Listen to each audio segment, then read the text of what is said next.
우리가 사도행전 우리가 살펴보겠는데요. 여러분이 가능하면 사도행전 좀 많이 읽어보셨으면 좋겠어요. 다른 성경도 우리가 있지만 집중적으로 읽으시고 그리고 이제 복음에 대해서 교회 성장에 대해서 우리가 이런 부분들을 우리가 좀 유심 있게 보시고 특히 이제 바울이 1차, 2차, 3차 전도 여행을 다니게 되는데 그냥 우리가 그냥 일반적으로 우리가 성경을 그냥 읽으면 그런 부분들이 잘 들어오지 않습니다. 우리가 학교 다니는 학생들이 공부하는 것처럼 이게 메모하면서 우리가 읽는다면 그 내용도 우리에게 들어오겠지만은 그냥 우리가 읽어가지고는 잘 들어오지 않는 거죠. 그렇기 때문에 우리가 주일날 우리가 예배를 통해서 살펴보듯이 우리가 잘 들으시고 또 읽고 한다면 우리가 사도행전의 어떤 내용들이 우리가 큰 윤곽에서부터 좀 세밀하게 우리가 알아지게 될 줄 믿습니다. 그래서 우리가 지금까지 바울의 1차 전도에 여러분이 한번 생각해 보시기 바랍니다. 성령님의 지시를 통해서 수리아 안디옥에서 바울과 바나바를 선교사로 파송하게 됩니다. 근데 너희가 어디로 가라라는 이런 목적지는 없습니다. 그냥 무조건적으로 선교사로 파송했고 그러면서 안디옥 교회도 어떤 목적지가 없이 그들을 선교사로 그냥 보내고 있는 바로 그런 부분이었죠. 그러면서 바울과 바나바는 항구 도시였던 실루기아로 가서 실루기아에서 배를 타고 지금 말하면 구브로섬 즉 키프로스 지금 말하면 키프로스 섬으로 이제 가게 됩니다. 그러면서 키프로스 섬 즉 구브로섬에 그 살람이라는 곳에 도착해가지고 아마 복음을 전했을 거예요. 그런데 어떤 받아들이는 사람이 없었기 때문에 구브로섬의 반대편 바보라는 곳으로 가게 되죠. 그래서 바보라는 곳에 가가지고 총독 서기오 바울 또한 마술사 바예수 우리가 그 이야기 기억하실 겁니다. 그리고 바보에서 배를 타고 밤빌리아의 버가로 가게 되죠. 밤빌리아라는 곳은 지금의 튀르키아 지역입니다. 터키 지역. 이름이 바뀌었죠. 튀르키예로. 주로 이제 바울이 복음을 전했던 곳이 그 튀르키예 지역입니다. 주로 이제 그곳에서 복음을 전하다가 그 유럽 지역으로 이제 가게 되는 바로 그런 부분이었죠. 그래서 버가라는 곳에 우리가 어떤 일이 있었냐면은 마가 요한이 바울과 함께 선교에게 동참했다가 그 버가라는 지역에서 어떤 일인지 모르겠지만은 예루살렘으로 혼자 그냥 되들어갔습니다. 그럼에도 불구하고 바울 일행은 비시디아 안디옥으로 향하게 되는 거죠. 비시디아 안디옥에 가서 회당에서 이제 복음을 전합니다. 그런데 많은 유대인들이 바울이 전하는 메시지를 듣고자 이게 몰려오게 되고 반응이 너무 좋은 거죠. 뿐만 아니라 반응이 좋았던 것만이 아니라 때로는 일부의 유대인들이 바울의 그런 모습을 시기하고 질투하면서 그를 극심하게 핍박하기 시작을 했습니다. 이때 바울이 어떤 말을 합니까? 하나님의 말씀을 마땅히 유대인인 너희에게 먼저 전해야 되지만 너희에게 복음을 전하지만 너희가 받아들이지 않으니까 우리는 이방인으로 가겠다라고 선포를 해요. 그런데 이때부터 본격적으로 이방인을 향해서 복음이 전해지게 됩니다. 물론 이방 지역에서 복음을 전했습니다. 그럼에도 불구하고 먼저 유대인에게 복음을 전한 거죠. 그래서 비시디아 안디옥에서 그들이 핍박을 통해서 결국에 쫓겨날 수밖에 없었고 그래서 본격적으로 이제부터는 바울이 이방인을 향해서 복음을 전하게 됩니다. 여기까지가 지난주까지 내용이었습니다. 오늘 말씀은 이고니온으로 쫓겨온 거예요. 비시디아 안디옥에서. 그래서 이고니온에서 복음을 전하는 이야기입니다. 바로 이고니온이라는 곳은 비시디아 안디옥에서 약 120km 정도 떨어진 곳입니다. 오늘날로 말하면요, 보통 우리가 수원 조금 못 미쳐가지고 대전에서 수원 좀 못 미쳐서 그 정도 거리입니다. 그러나 오늘날 별게 아니잖아요, 거리는. 근데 그 당시 교통이 발달하지 않았기 때문에 꽤 먼 거리예요. 근데 엄청나게 먼 거리를 지금 바울과 바나바가 다니면서 지금 복음을 전하고 있는 바로 그런 모습인 거죠.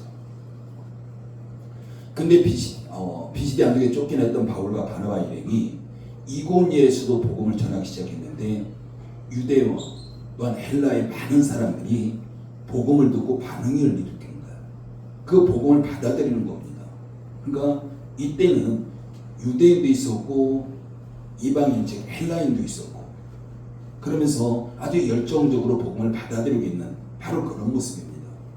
그리고 어떻게 보면 그 결과적인 그 모습만 본다면 정말 놀라운 승리입니다. 1절 말씀 읽어볼까요?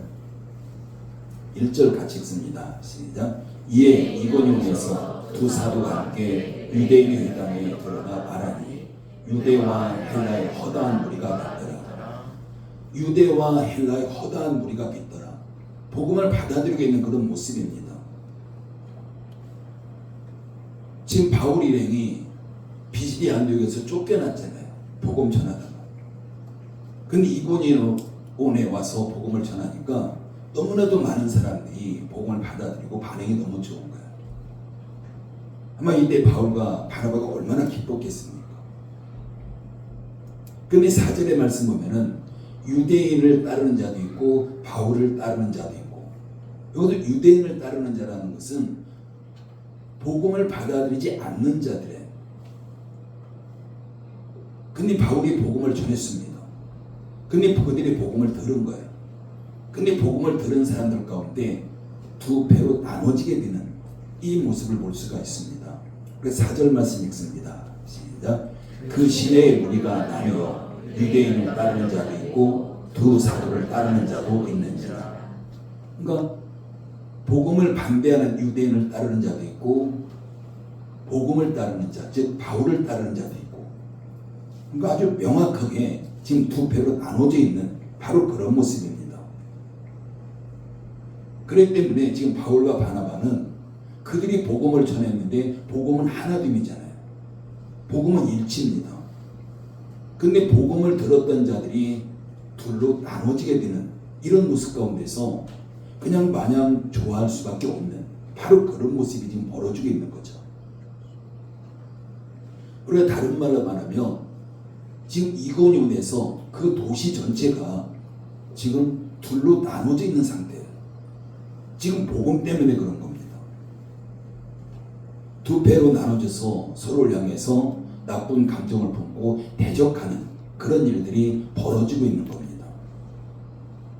여러분, 우리 이걸 어떻게 받아들여야 될까요? 복음을 받았는데 서로 대립하는 겁니다. 서로 배척하고 있는 거예요. 서로 지금 둘을 나눠져 있는 그런 상황입니다. 그렇다면 이게 지금 복음의 결과라고 할 수 있을까라는 거죠. 여러분, 우리가 복음을 받았다면 예수를 통해서 하나됨입니다. 그래서 예수님께서는 마지막에 이 땅에서 기도하시면서 제자들의 하나됨을 위해서 그토록 기도하신 거예요. 지금도 여전히 예수님은 이 지상의 모든 교회들이 하나 되기를 원하십니다. 그러니까 복음을 받았다는 것은 하나 되어야 되는 거예요. 근데 복음을 받은 이들이 지금 두 배로 나눠져 있는 것이고, 그렇다면 이 결과를 우리는 어떻게 받아들여야 될까라는 거죠.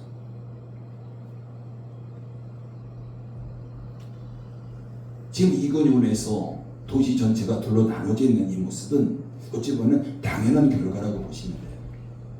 나눠질 수밖에 없습니다. 복음 때문에 나눠질 수밖에 없는 거예요. 여러분, 복음 증거 현장에는 언제나 대적자들이 반드시 존재합니다. 대적자들이 없는 복음 전도 현장은 없습니다. 복음을 받아들인 자도 있고 복음을 대적하는 자도 있고, 그러기 때문에 당연히 그 둘 사이에서 대립은 피할 수 없는 바로 그런 상황인 거죠. 우리가 복음을 전해도 당연히 대적자들이 있습니다. 받아들인 자도 있지만 그것을 거부하는 자이고요. 그걸 아주 극심하게 싫어하는 자들이 있습니다. 그렇기 때문에 그런 대적자들로 인해서 일어날 그런 갈등들, 그런 분열들, 싸움, 이런 현상들은 자연스러운 이런 모습으로 우리가 받아들여야 되는 거예요. 근데 우리는 어떻습니까? 내가 복음을 전하면 당연히 좋은 일만 있을 걸로 기대를 해요. 왜? 내가 복음 전하기 때문에 하나님께서 앞장서셔서 그 길을 평탄하게 가시고 우리는 이걸 기대합니다. 근데 결코 복음을 전할 때 받아들이는 자도 있겠지만 받아들이지 않는 자도 꽤 많다는 사실을 우리가 기억하셔야 됩니다. 좋은 일만 있는 것이 아니라 좋지 않은 일도 너무 많다는 걸 기억하셔야 돼요. 우리가 바울이 복음 전하는 걸 너무 잘 알잖아요. 얼마나 많은 핍박이 있었습니까? 지금 복음이 나에게까지 주어졌을 때, 우리까지 주어졌을 때 얼마나 핍박이 많았습니까? 그런 핍박을 견디면서 복음이 지금 우리에게까지 지금 흘러온 거죠.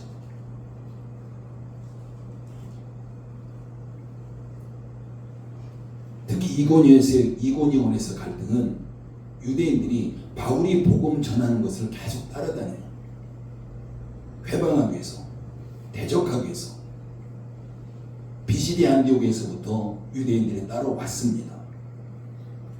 그러면서 이고니온에서 복음을 전한 바울에게 오히려 선동질하고 하면서 그들을 지금 대적하고 있는 이 모습을 볼 수가 있습니다. 우리가 사도행전 14장 19절 보면요, 우리 본문 말씀 아니지만 조금 이렇게 밑으로 내려가 보면은 이런 말씀이 나옵니다. 유대인들이 안디옥과 이고니온에서 와서 무리를 충동하니 그들이 돌로 바울을 쳐서 죽은 줄 알고 시위로 끌어내치니라. 안디옥에서부터 온 자들이에요.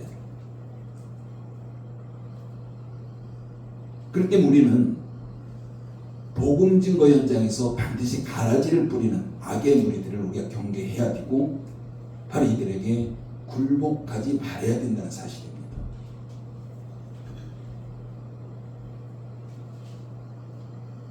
지금 이고니온에서 두 패로 나눠줄 수밖에 없었던 것은 순종하지 아니하는 유대인들이 지금 대적하고 있기 때문에 나눠줄 수밖에 없었습니다. 선동하기 때문에 나눠줄 수밖에 없었던 거죠. 2절 말씀 같이 읽습니다. 시작. 그러나 순종하지 아니하는 유대인들이 이방인들의 마음을 선동하여 형제들에게 악감을 품게 하거늘. 여러분, 유대인들이 바울을 따라오지 않았으면 아마 이런 일이 일어나지 않았을 거예요. 근데 바울이 복음을 전하니까 그걸 싫어하는 자들이 전부 다 있었습니다. 그래서 바울이 가는 곳마다 따라다녀요. 우리가 서신서에 보더라도 이 부분이 계속 나옵니다. 바울이 복음을 전해서 교회를 든든히 세워놓고 가면 다른 지역으로 또 가잖아요, 바울이. 그럼 항상 유대인들이 그 뒤를 따라가요. 그 교회에 들어갑니다. 그런데 그들이 선동질하면서 너희가 복음만 가지고 구원받지 못해 라는 거예요. 서신서에 굉장히 많이 나와요. 너희가 율법을 지켜야만이 복음 받아들였지만 율법을 지켜야만이 구원받을 수 있어 라고 하고 다니는 자들이 너무 많았습니다. 그렇기 때문에 지금 이고니온에서도 복음을 대적하는 유대인들이 그곳에 와서 사람들을 선동하고 그러면서 그 사람들로 인해서 바울을 대적하도록 만드는 이런 일들이 지금 일어나고 있는 겁니다.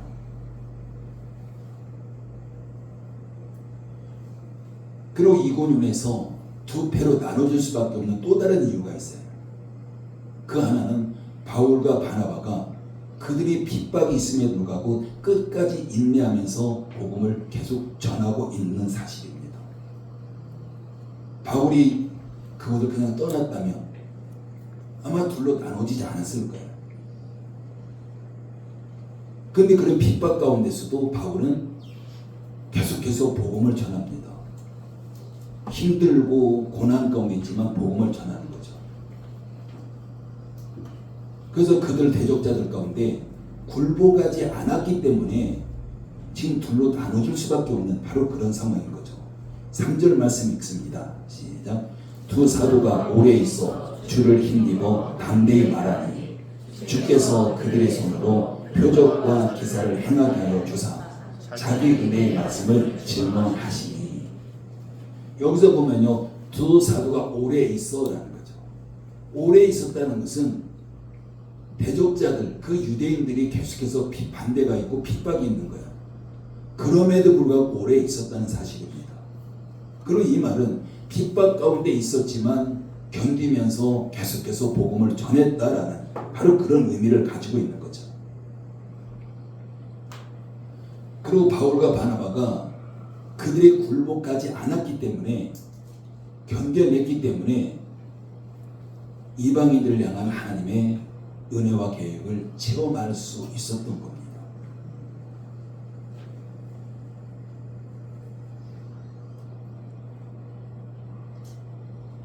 여러분, 바울 일행이 굉장한 핍박이 있어요, 그들에게. 근데 오래 견뎌요. 오래 견디면서 복음을 계속 전합니다. 그러니까 성령님께서 그들을 지원해 주는 거죠. 뭘로요? 표적과 기사를 통해서. 여러분, 우리에게도 이게 필요한 거예요.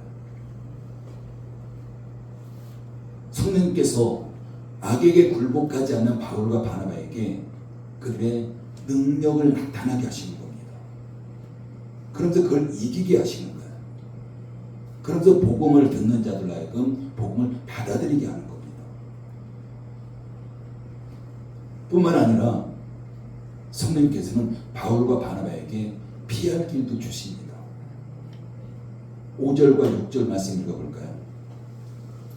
5절 6절 같이 읽습니다. 시작. 이방인과 유대인과 그 관리들이 두 사도를 모욕하며 돌로 치려고 달려드니 그들이 알고 도망하여 루가오니아의 성 두 성 루스드라와 더베와 그 근방으로 갔어. 여기서 표현은요, 바울과 바나바 그들을 피해서 가는 거예요. 돌로 그들을 치려고 하니까. 이건 성령님께서 그들을 보내시는 겁니다. 피하게 하시는 거예요.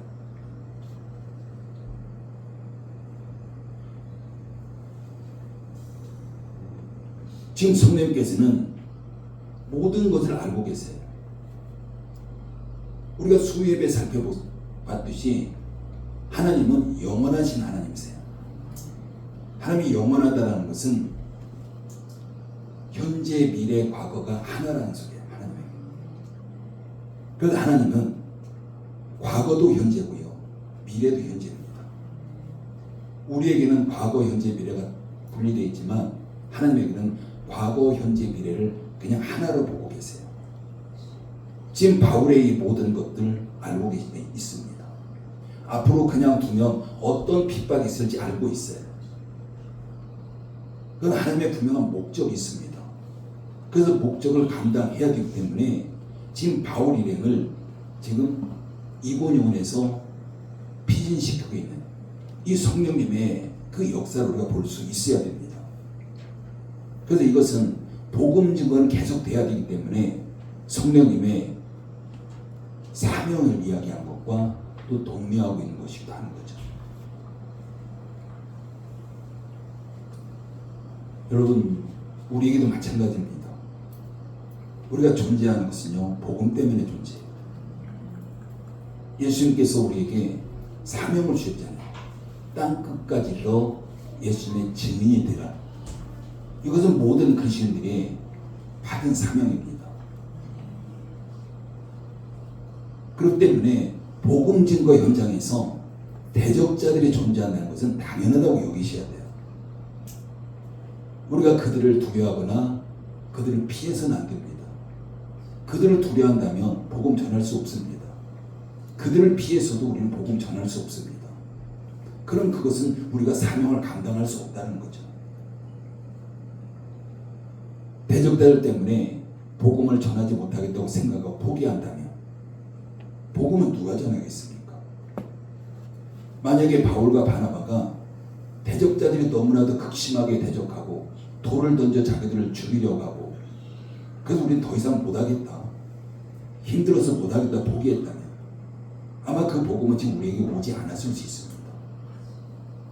근데 바울과 바나바가 그런 가운데서도 굴하지 아니하고 끝까지 복음을 증거했기 때문에 그 복음이 고난을 뚫고 지금 우리에게 전해지게 된 겁니다. 그래서 어떤 일이 있어도 복음은 나를 통해서 전해져야 됩니다. 우리가 복음 증거라는 것이 내가 감당해야 될, 내가 최후의 보루라고 생각하셔야 돼요. 나를 통해서 복음을 들어야지 할 때는 있잖아요. 여러분, 이런 말이 있습니다. 피할 수 없으면 즐겨라. 세상에서 많이 사용하죠. 이 말은 미국의 심장 전문 의사인 로버트 엘리어스 저서에 나오는 말입니다. 근데 어떻게 보면 이 말이요, 세상에서 맞는 말이 아니라 그리스도에게 정확하게 맞는 말이에요. 여러분, 세상에서는 피할 수 없는 거 피하면 돼요. 조금 불이익 감수하고 피하면 됩니다. 그렇지만 그리스도인에게 선교라는 것은 절대로 피할 수 없는 거예요. 하나님께 우리에게 이 땅에 존재하는 목적으로서, 사명으로서 우리에게 주신 것이기 때문에 그리스도는 피해서도 안 되고 피할 수도 없는 것이 바로 복음입니다.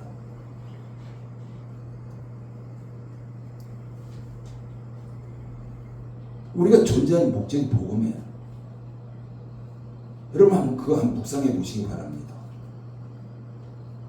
우리가 평상시에 좀 시간 있을 때 한번 진지하게 한번 깊게 한번 묵상해 보십시오. 내가 이 땅에 왜 존재할까? 하나님께서 나를 왜 이 땅에 존재케 하실까? 복음이 아니라면 존재할 수 있는 목적이 뭘까라는 거죠. 단지 우리가 이 땅에서 뭔가 행복하고 즐겁고 이게 목적일까요? 그게 목적이라면 그 목적을 달성한 이후에는 어떻게 될까요? 또 다른 뭐가 있겠습니까? 아무것도 없습니다. 예수님께서는 하나님께로 올라가시면서 내가 너희의 거처를 예비하러 간다라고 말씀하세요.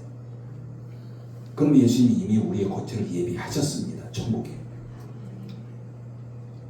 그게 우리가 가야 될 곳이에요. 천국이라는 곳은. 그럼 천국과 이 땅과 비교해 본다면 비교 자체가 안 됩니다. 이 땅의 모든 것을 다 누려도 천국과 비교할 수 없는 거죠.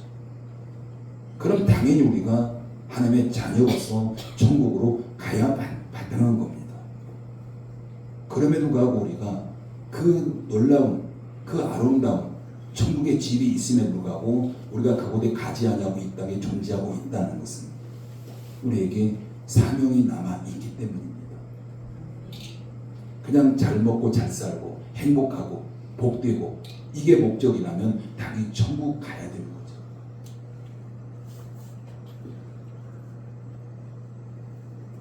그렇기 때문에 우리는 복음 때문에 존재한다면 복음 증거 현장에 반드시 대적자들이 있다는 것을 우리가 그걸 인정하셔야 돼요. 그걸 받아들여야 됩니다. 오래전이나 지금이나 그것은 사실 똑같습니다. 좀 정도 차이만 있는 것이지 대적자들은 항상 존재하고 있습니다.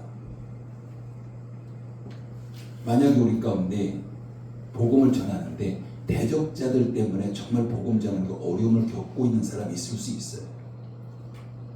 어려움을 겪고 있다는 것은 내가 잘 가고 있다라고 생각하시면 돼요. 어려움을 겪고 있지 않다면 나는 복음을 전하고 있지 않을 가능성이 거의 대부분입니다. 복음 전하지 않으면 어려움을 겪지 않습니다. 누가 우리를 배척하지 않아요. 대적하지 않습니다. 여러분, 많은 그리스도인들이 이런 기도를 해요.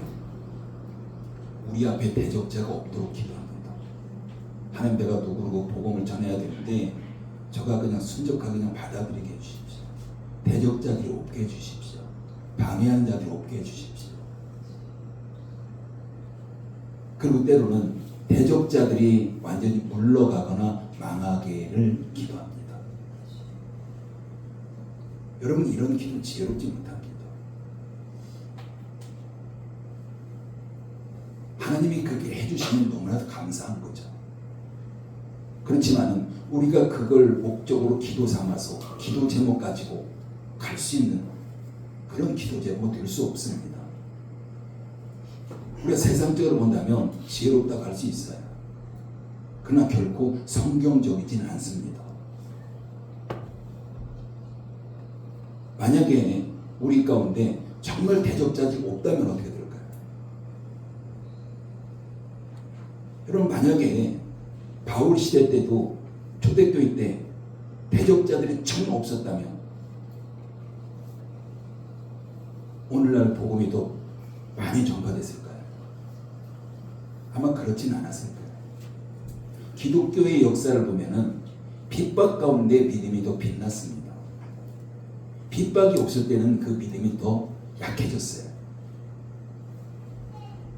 사람들이 더 풍요로울수록 신앙은 더 약해졌습니다.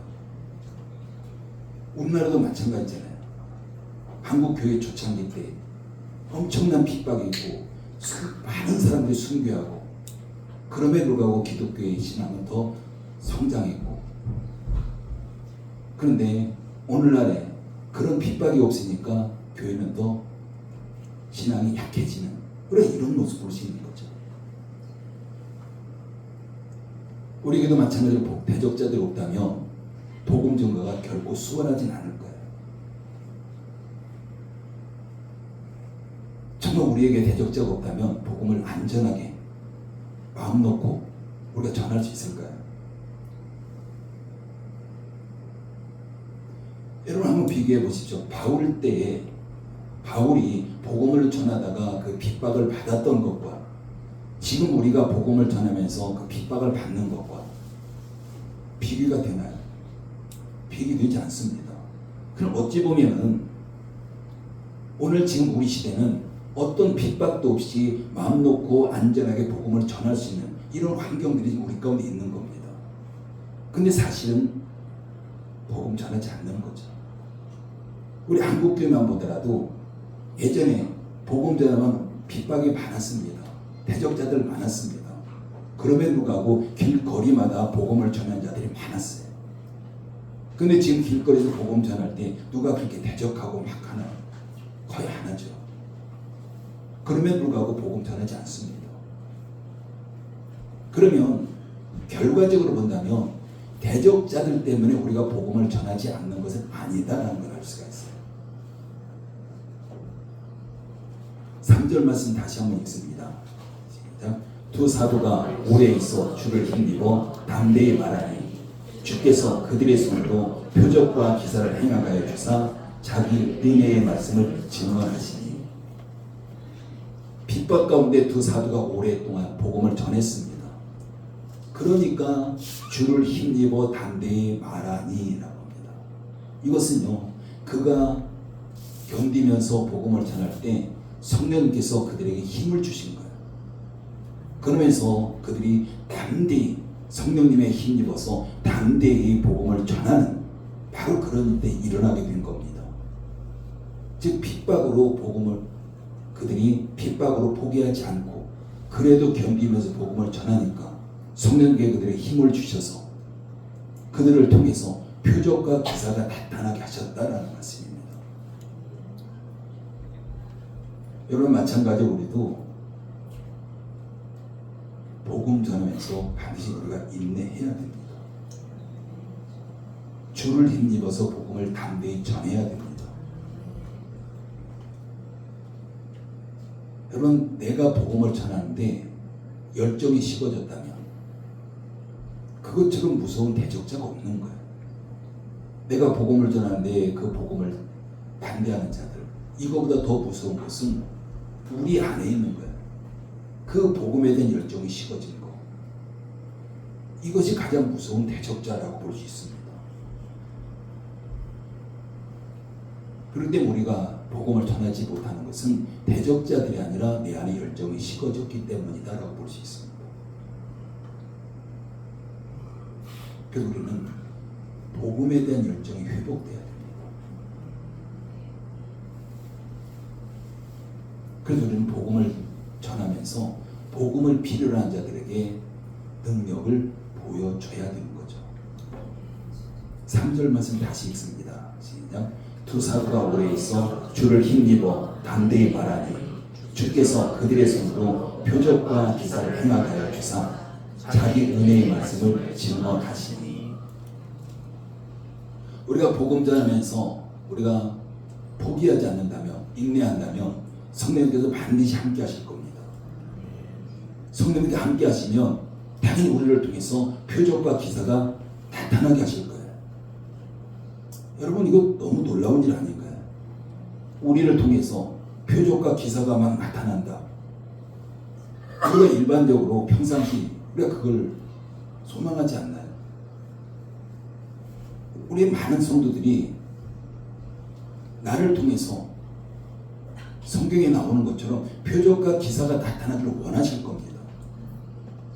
나타나야 됩니다. 그게 능력이에요. 복음의 능력입니다. 여러분, 나타날 수 있습니다. 하나님은 변하지 않는 분이잖아요. 예전에도 그렇게 하셨다며 지금도 하시는 분이에요.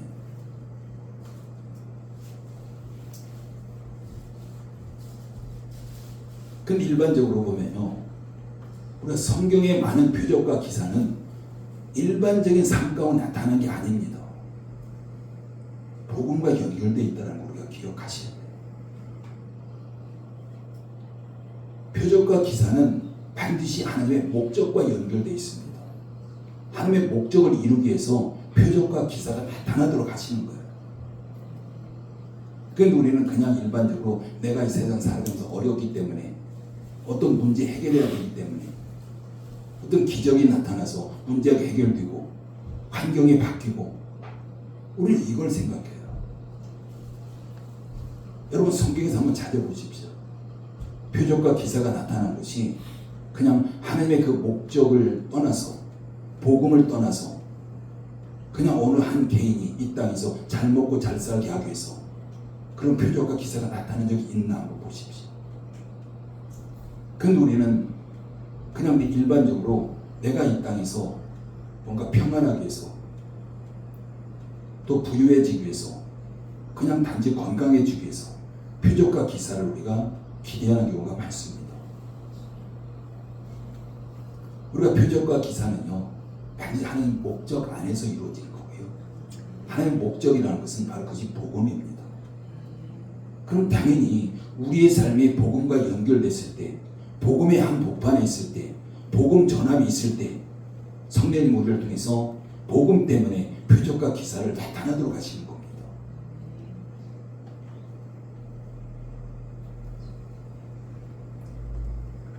우리는 그렇잖아요. 자녀들에게 분명히 어떤 거라도 목적이 있어요. 부모에게도 자녀들 향한 목적, 그 목적 안에서 행합니다.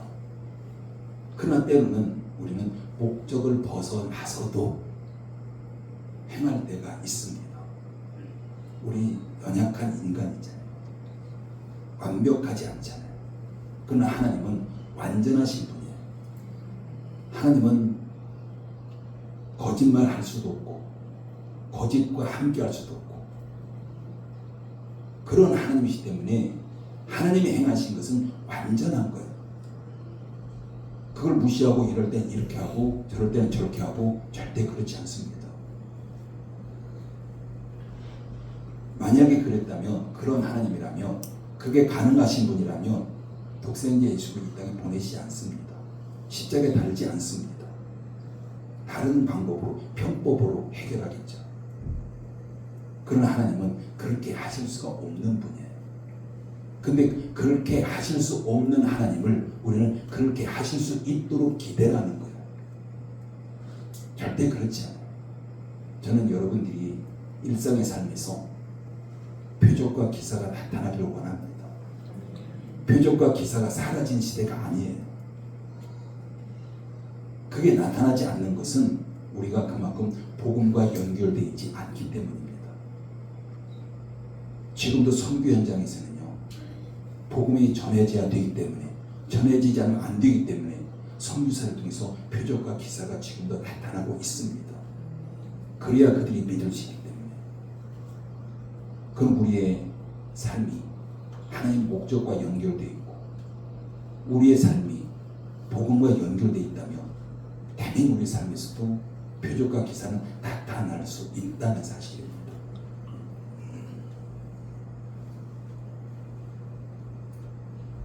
우리가 복음 증거 현장에서 대적자들 당연한 걸로 받아들이셔야 돼요. 그걸 피하면 안 됩니다. 우리가 당연한 걸로 받아들이고 그래도 인내하면서 복음을 전할 때 성령님 반드시 저와 여러분들을 함께 하실 것이고, 그러면서 우리를 대적자들보다도 어느 정도 지켜주실 것이고, 때로는 그것이 더 심해지면 피할 길도 열어주실 것이고, 또한 복음을 우리를 통해서 드려야 할 자들이 있다면 때로는 우리를 통해서 표적과 기사도 나타나게 해주실 줄 믿습니다. 그러기 위해서 우리는 삶 전체가 하나님의 목적 안에서 있어야 돼요. 우리의 삶 전체가 복음에 초점 맞추는 그런 삶을 살아가게 되었을 때 표적과 기사가 반드시 저와 여러분을 통해서 나타나게 될 줄 믿습니다. 기도합니다. 아버지 하나님 은혜를 감사를 드립니다. 바울 일행이 복음을 전하다가 어려운 일도 참 많이 겪었습니다. 그럼에도 불구하고 그들이 인내하면서 끝까지 복음을 전할 때 성령님이 그들과 함께 하셨고, 그들을 통해서 표적과 기사가 나타나기도 하시면서 복음이 전해지도록 인도하셨습니다. 뿐만 아니라 대적자들이 더 극심하게 그들을 죽이려고 할 때 그들 또한 다른 곳으로 피신도 시키시면서 그들을 보호하신 걸 볼 수가 있습니다. 우리의 전도 현장에도 당연히 대적자들이 있다는 걸 우리가 인정하면서 그들을 두려워하거나 그들을 피하는 것이 아니라 하나님 앞에 맡기면서 끝까지 인내하면서 복음을 증거할 때 하나님께서 우리를 지키시면서 우리를 통해서 또한 표적과 기사도 행하시게 될 줄 믿습니다. 아버지 하나님, 우리 여러분들 모든 성도의 삶 가운데 성령님 함께 하시고 성령님께서 표적과 기사를 통해서 복음의 능력들이 나타날 수 있도록 역사해 주시옵소서. 예수님의 이름으로 기도드립니다. 아멘. 준비하시면 하나님 앞에 올려드리면서 준비의 영상